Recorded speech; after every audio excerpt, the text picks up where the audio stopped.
Hello, IEW Fun and Fascinating. Thank y'all for your patience as this class took a moment to get put together. Not that I'm thinking you students minded a little break, but here we go for week 5 in our second semester. IEW's goal for the week is going to be to combine paragraphs about animal homes into one report. So y'all have written separate paragraphs about animal homes, and now you're going to bring it all together for one report. So, quick review. What is needed in this sentence? Beavers, swiftlets, and honeybees make amazing homes. Can you see it? Can you see what's missing there? If you said commas, you were right. We needed commas in there to separate items in a list. We use commas in between. So just a reminder, if you're ever listing things, make sure you separate what you're listing by commas. Alrighty. So the 3-paragraph report, you have 3 paragraphs about animal homes that y'all have already written. You have beavers' lodges, swiftlets' nests, sorry, misspelling, typo there, and honeybees' hives. You're going to put them together into a 3-paragraph report, and this is going to be so helpful because sometimes you'll do research in school or in college or as an adult, and you need to know how to take these separate pieces that you've written in your research and combine it all into one. And this is going to show you a little bit about how to do that. So let me go back real quick. The one thing I did want to point out with these 3 separate graphs is if you just chucked them all together, it wouldn't have a flow. Your reader would assume, for example, that your whole report was going to be about beavers' homes. Then, when they reached the 2nd paragraph and began to read about swiftlets' nests, they would be confused. So, we do need to do something to help wrap this together, and here's how we do that. You are going to let your reader know the subject of the entire report, the subject that ties all 3 paragraphs together.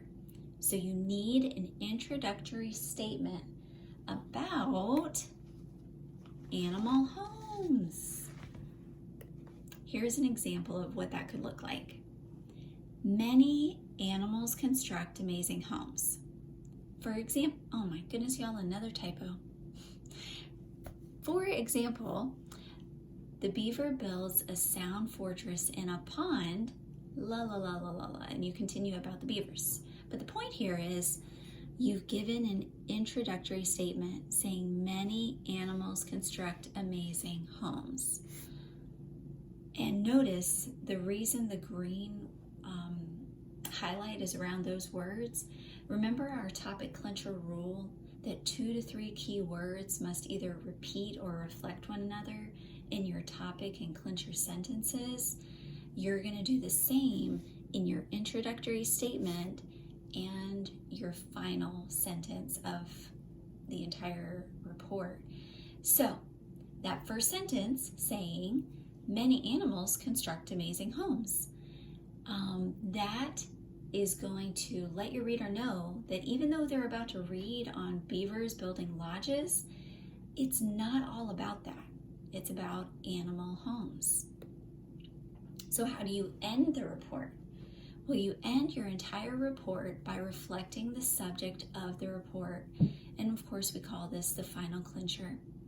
You create your final clincher by repeating or reflecting the 2 to 3 keywords from your introductory statement, the words you just saw highlighted in green. The final clincher, therefore, should be a statement about animal homes again. And here's how this might go. You might be talking about honeybees and end in saying honeybees build their hives with precision. But here's your final clincher. They are among the many animals that build incredible homes. again, your words that are highlighted in green there are the 2 to 3 key words that reflect. I want to look at them a little closer with you.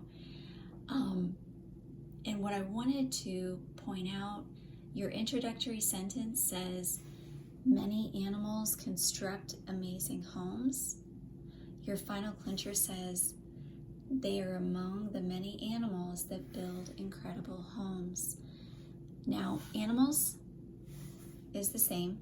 We've touched on this, but I just want to say that's a repeat.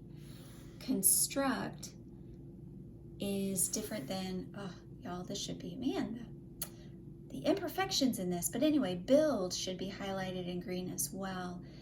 And that's because construct reflects build. They mean the same thing. They're a synonym. And up here they say amazing homes. Down here they say incredible homes. So you don't have to have the exact same word again in your 2 to 3 words that you repeat or reflect, but they must be synonyms if they're not the same word.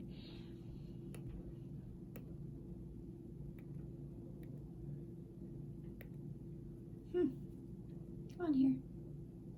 All right, like a topic sentence and clincher paragraph, like you've been doing for all of your paragraphs, but these are for the entire report, your very first sentence and very last sentence. So I want you to turn to page 105 in your notebook, and we're just going to go over together what the assignment for this week is.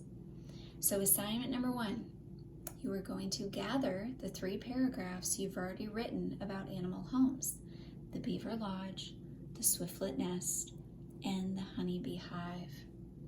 Number 2, on page 105, you're going to add an introductory statement about animal homes to the beginning of your paragraph about beavers' homes.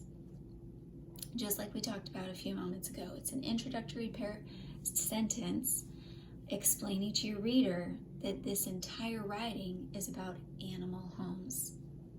Number 3, you're going to add a final clincher to the end of your last paragraph. The paragraph about honeybees' hives. It should repeat or reflect from your introductory statement about animal homes, just like we just got done talking about right here. These green words repeating and reflecting. Then you're going to, we're still reading on page 105 here, y'all. You're going to, for number 4, combine all 3 paragraphs to make your 3-paragraph report. You're going to omit the titles of each paragraph, of course, and you're going to separate the paragraphs simply by indenting the first line of each. If you don't remember exactly how to indent, make sure you check with your teacher. Number 5, you're going to create a title for your report using words from your final clincher sentence.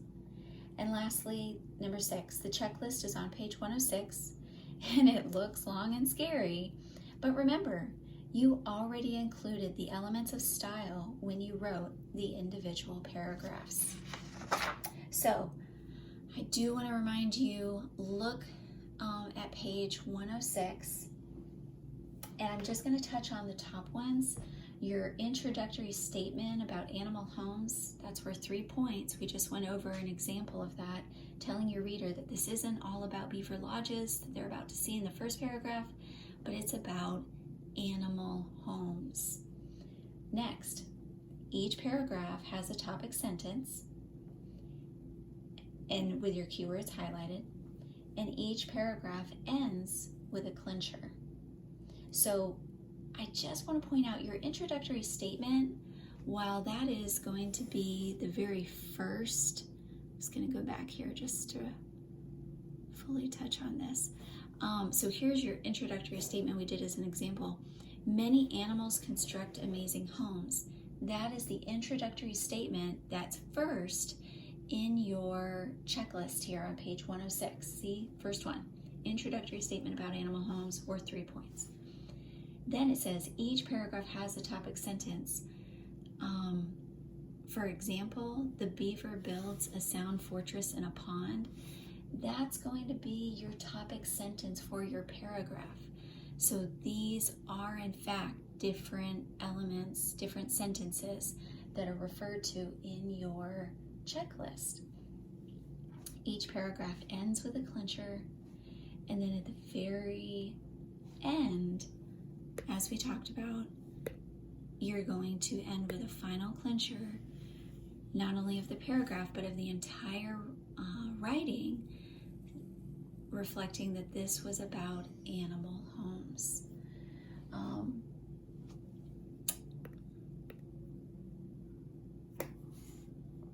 Just going to move forward here.